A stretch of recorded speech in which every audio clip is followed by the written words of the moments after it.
మోడీ గారు తిరుపతిలో సభ పెట్టి ఆ రోజు మోడీ గారు చెప్పిన మాట ఆంధ్ర రాష్ట్ర ప్రజలకు ఇచ్చిన మాట, ప్రత్యేక హోదా 5 సంవత్సరాలైతే సరిపోదు, 10 సంవత్సరాలైనా ఇస్తాము అని మోడీ గారు స్వయంగా తిరుపతిలో నిలబడి ఆంధ్ర రాష్ట్ర ప్రజలకు ఇచ్చిన వాగ్దానం. అలాగే ఆంధ్ర రాష్ట్రాన్ని తను స్వర్ణాంధ్ర చేస్తానని, పోలవరం ప్రాజెక్టు పూర్తి చేస్తామని ఆంధ్ర రాష్ట్ర ప్రజలకు మోడీ గారు స్వయంగా మాటిచ్చారు. మరి ఇవన్నీ ఏమయ్యాయి అని మోడీ గారు కూర్చొని ఇక్కడ కాంగ్రెస్ పార్టీ తరఫున, ఆంధ్ర రాష్ట్ర ప్రజల తరఫున కాంగ్రెస్ పార్టీ ప్రశ్నిస్తుంది. మోడీ గారు అంతకు మీరే వచ్చి మా రాష్ట్రానికి 10 సంవత్సరాలు ప్రత్యేక హోదా ఇస్తామన్నారు, పోలవరం ప్రాజెక్టు పూర్తి చేస్తామన్నారు.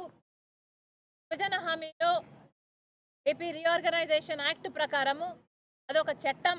ఆ చట్టం ప్రకారం ఆంధ్ర రాష్ట్రాలకి, ఆంధ్ర ప్రజలకు మీరు చట్టసభల్లో కల్పించిన హక్కు ప్రత్యేక హోదా.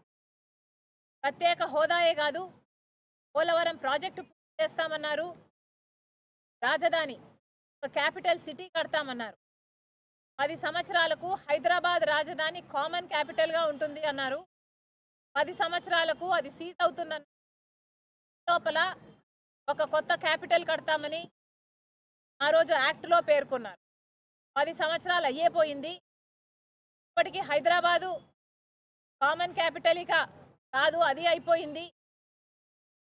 కానీ ఆంధ్రులకు చూస్తే కనీసం ఒక సిటీ ఉందా, నాకు ఇది క్యాపిటల్ అని చెప్పుకోవడానికి ఏదైనా ఉందా అంటే అది కూడా లేకుండా పోయింది. అంతేకాదు కడపలో స్టీల్ ఫ్యాక్టరీ నియమిస్తామన్నది చట్టం చేశారు. అంతేకాదు వైజాగ్లో రైల్వే జోన్ నిర్మిస్తామని చెప్పారు, పట్నానికి పోర్ట్ నిర్మిస్తామని చెప్పారు, special economic package for north Andhra and Rayalaseema అని చెప్పారు, Vizag to Chennai industrial corridor అని చెప్పారు. ఇవన్నీ యాక్ట్లో పేర్కొన్న అంశాలు. ఇవన్నీ చట్టంలో పేర్కొన్న అంశాలు, ఆంధ్ర రాష్ట్రానికి, ఆంధ్ర ప్రజలకు చేయాల్సిన అంశాలు. భారతదేశము ఒక చట్టం చేసి పార్లమెంటులో, క్యాబినెట్లో అది పాస్ చేసి చట్టం చేసిన విషయం. కానీ ఈరోజు అధికారంలో బీజేపీ పార్టీ ఉంది. బీజేపీ పార్టీకి ఇన్ని వాగ్దానాలు ఇచ్చి కూడా ఎలక్షన్లప్పుడు మా దగ్గరికి వచ్చి మా ఓట్ల కోసం మీరు పెట్టిన మీటింగ్లలో దంచి దంచి చెప్పారు. ఏవి నిలబెట్టుకోకపోగా ఆంధ్ర రాష్ట్ర ప్రజలకు ఈరోజు ద్రోహం చేస్తూ ఆఖరికి విశాఖ స్టీల్ ప్రైవేటైజ్ చేసే ప్రమాదం ఉంది అంటే, అంత భయాందోళన మీరు కలిగిస్తున్నారు అంటే మీరు నాయకులు ఎలా అవుతారు, అసలు మీది పరిపాలన ఎలా అవుతుంది అని ఆంధ్ర రాష్ట్ర ప్రజలు అడుగుతున్నారు. పెట్టుకోవాల్సిన విషయం ఏమిటంటే, ఆంధ్ర రాష్ట్ర ప్రజలు ఒక్క సీట్ కూడా బీజేపీ పార్టీకి ఇవ్వలేదు, ఒక ఎమ్మెల్యే కూడా బీజేపీ పార్టీకి ఇవ్వలేదు, ఒక ఎంపీ కూడా బీజేపీ పార్టీకి ఇవ్వలేదు. అయినా కూడా ఈరోజు బీజేపీ పార్టీ ఆంధ్ర రాష్ట్రంలో రాజ్యం ఏలుతుంది. ఎందుకంటే ఇంతకు ముందు ముఖ్యమంత్రి చంద్రబాబు గారైనా, ముఖ్యమంత్రి జగన్మోహన్ రెడ్డి గారైనా బీజేపీ పార్టీకి గులాంగిరి చేస్తున్నారు. కాబట్టి ఆంధ్ర రాష్ట్రాన్ని మోడీకి బానిసలుగా చేసే ప్రయత్నం చేస్తున్నారు. ఎక్కడి న్యాయం అని అడుగుతున్నా. చంద్రబాబు గారు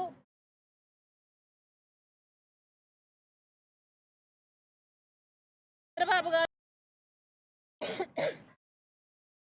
5 సంవత్సరాలు ఉన్న ముఖ్యమంత్రి చంద్రబాబు గారైనా, 5 సంవత్సరాలు ముఖ్యమంత్రిగా ఉన్న జగనన్న గారైనా ఆంధ్ర రాష్ట్ర ప్రజలకు మాట తప్పితే ద్రోహం చేసిన వారు అవునా కాదా ఆంధ్ర రాష్ట్ర ప్రజలకు మీరు చెప్పాల్సిన అవసరం. ఈరోజు బీజేపీ పార్టీ ఆంధ్ర రాష్ట్రాన్ని మరీ హీనంగా, కనీసం ఆంధ్ర రాష్ట్ర ప్రజలని మనుషులుగా కాదు పురుగులుగా చూస్తున్నా. అందరూ అంటే మొత్తం అంతమంది ఎంపీలు, 25 ఎంపీలు ఉన్నారు ఆంధ్ర రాష్ట్రానికి. మొత్తం 25 ఎంపీలు మొత్తం అందరూ గులాంగిరి చేస్తున్నారు, బీజేపీకే బానిసలయ్యారు ఎందుకు అని అడుగుతున్నాం. పోనీ బీజేపీ పార్టీ మనకేదైనా మేలు చేస్తుంటే కొత్తగా బీజేపీ పార్టీకి గులాంగిరి చేసినా ఆంధ్ర రాష్ట్ర ప్రజలు ఏమీ అనుకునేవారు కాదు. కానీ మనకు పోలవరం అవసరం లేదా? మరి మనం పోలవరం ఇవ్వకపోయినా బానిసలుగా అయ్యారో మీరు ఆంధ్ర రాష్ట్ర ప్రజలకు సమాధానం చెప్పాలి. మనకు ఒక రాజధాని ఇవ్వకపోయినా మీరు ఎందుకు బీజేపీకి గులాంగిరి చేస్తున్నారో ఆంధ్ర రాష్ట్ర ప్రజలకు సమాధానం చెప్పాలి. ప్రత్యేక హోదా అన్నది మనకు లాంటిది అని ఈ నాయకులే చెప్పారు. ప్రత్యేక హోదా కోసం పెద్ద పెద్ద ఉద్యమాలు చేశారు, పెద్ద పెద్ద దీక్షలు చేశారు, పెద్ద పెద్ద మీటింగ్లు చెప్పారు, దంచి దంచి చెప్పారు ఒక్కొక్కరు. మరి ఇప్పుడు ఏమైంది అని అడుగుతున్నాం. ప్రత్యేక హోదా ఎంత ముఖ్యమో ఈ నాయకులకి తెలియదు అని కాదు, నాయకులకు మొత్తం తెలుసు. ప్రత్యేక హోదా ఉంటే ఉత్తరాఖండ్లో 2000 పరిశ్రమలు వచ్చాయి, హిమాచల్ ప్రదేశ్లో 10,000 పరిశ్రమలు వచ్చాయి. ఆ పరిశ్రమలు వస్తే ఇన్ఫ్రాస్ట్రక్చర్ పెరిగితే ఎకానమీ గ్రోత్ ఉంటే మన బిడ్డలకు ఉద్యోగాలు వస్తాయి, భవిష్యత్తు బాగుంటుంది. కానీ అవి ఏవి వీలు లేకుండా ఈరోజు ప్రత్యేక హోదా ఊసే లేకుండా పోయింది అంటే అయినా కూడా మొత్తం ఇంతమంది ఎంపీలు బీజేపీకే ప్రతి అంశంలోనూ బీజేపీకే సపోర్ట్ ఇస్తున్నారు అంటే ఎందుకో మీరు ప్రజలకు సమాధానం చెప్పాలి. ఈ మధ్య ఉన్న ఒప్పందం ఏమిటో ప్రజలకు సమాధానం చెప్పాలి. బీజేపీకి ఇంతగా అమ్ముడుపోయారో ప్రజలకు సమాధానం చెప్పాలి. ఎందుకని ఇంతగా బానిసలుగా తయారయ్యారో ప్రజలకు సమాధానం చెప్పాలి. 5 సంవత్సరాలు చంద్రబాబు గారికి అధికారం ఇచ్చారు, 5 సంవత్సరాలు జగన్మోహన్ రెడ్డి గారికి అధికారం ఇచ్చారు. మీకు అధికారం ఉన్నప్పుడు కూడా మీరు నిలదీయకపోతే మన ప్రత్యేక హోదా, మన పోలవరం, మన రాజధాని, మన కడప స్టీల్ ఫ్యాక్టరీ అయినా, మనకు పోర్ట్ అయినా ఇవన్నీ తెచ్చుకోకపోతే ఇంకా ఎప్పుడు తెచ్చుకోగలమో అని అడుగుతున్నాం. ఇప్పటికీ కూడా 25 మంది ఎంపీలు ఉన్నారే. 10 సంవత్సరాలలో ఒక్కసారైనా మూకుమ్మడిగా మీరు రాజీనామాలు చేస్తుంటే మనకు ప్రత్యేక హోదా వచ్చేది కదా. ఏం చేశారు? అసలు ఒక్క నిజమైన ఉద్యమమైనా చేశారా?